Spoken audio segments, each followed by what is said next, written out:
ઓમ નમો નારાયણ. હું અરુણાબેન પી ગોસ્વામી સુરતથી તમારું સ્વાગત કરું છું ઓરુસ કિચનમાં. તો આજે આપણે બનાવશું મકાઈ અને દહીંનું રાયતું.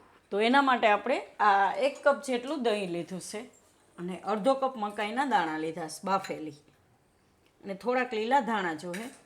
1 ચમચી આપણે દળેલી ખાંડ લીધી છે. થોડુંક આપણે શેકેલા જીરાનો પાવડર લીધો છે. અડધી ચમચી હંચર પાવડર લીધો છે. થોડીક હિંગ લીધી છે અને 1 મરચું આપણે થોડીક તીખાશ માટે, અને તેલ થોડુંક જોહે વઘાર કરવા માટે. તો પહેલાં આપણે જેમાં બનાવવાનું છે એમાં આપણે દહીં કાઢી લેવું. અને આપણા વ્યૂઅર્સ છે એમાં 80% એ સબસ્ક્રાઈબ નથી કરી ચેનલને, તો પ્લીઝ સબસ્ક્રાઈબ કરજો એમ. તો પહેલાં આપણે આમાં દહીં કાઢી લેવું બધું. તો દહીં બહુ ખાટું નહીં લેવાનું, મીડિયમ.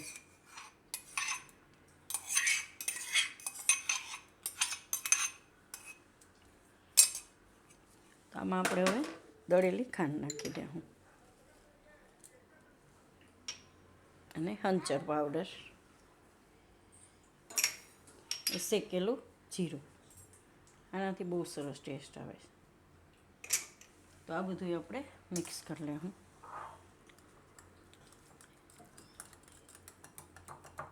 આ રીતે.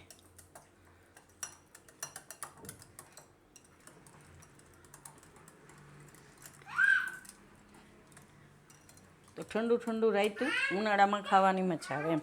જમવા ભેગું તમે આ રાયતું ખાઈ શકો.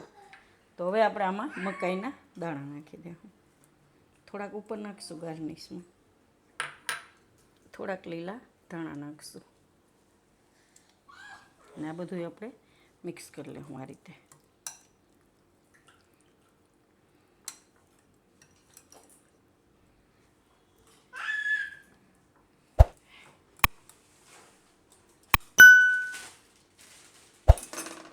તો આનો આપણે હવે વઘાર કરીશું.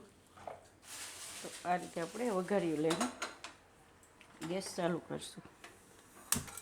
આમાં આપણે થોડુંક તેલ નાખીશું, થોડુંક જ અમથું આટલું. તો તેલને આપણે થોડુંક ગરમ થવા દેવું. તો આપણે આ તેલ ગરમ થઈ ગયું છે, એમાં આપણે મરચું નાખી દેવું. તો તેલ આપણે ખાલી 1 ચમચી અડધી ચમચી જેટલું જ જોઈએ. તો ગેસ આપણે બંધ કરી દેવું, ખાલી વઘાર પૂરતું છે.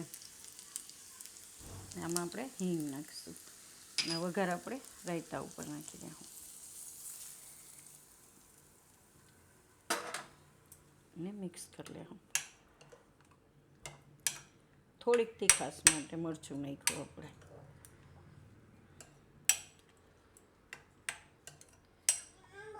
આ રીતે મિક્સ કરી લેવાનું.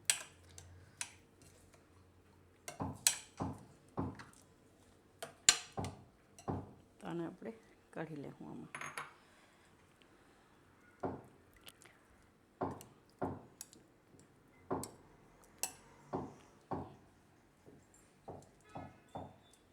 બધું આપણે આ રીતે આમાં લઈ લેવું. આપણે બધું આમાં કાઢી લીધું છે. તો ઉપર આપણે થોડાક દાણા નાખીશું આ રીતે બાફેલા મકાઈના ગાર્નિશ માટે.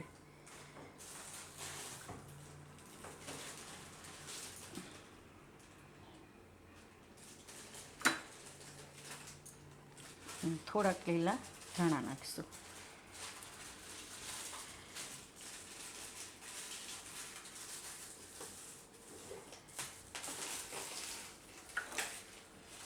તો તૈયાર છે આપણું મકાઈ અને દહીંનું રાયતું. તો જો તમને મારી આ રેસીપી પસંદ આવી હોય તો એને લાઈક કરજો, શેર કરજો અને મારી ચેનલને સબસ્ક્રાઈબ કરજો. અને બેલ આઇકન દબાવવાનું ના ભૂલતા. કમેન્ટ કરીને કહેજો કે તમને કેવું લાગ્યું આ દહીં અને મકાઈનું રાયતું.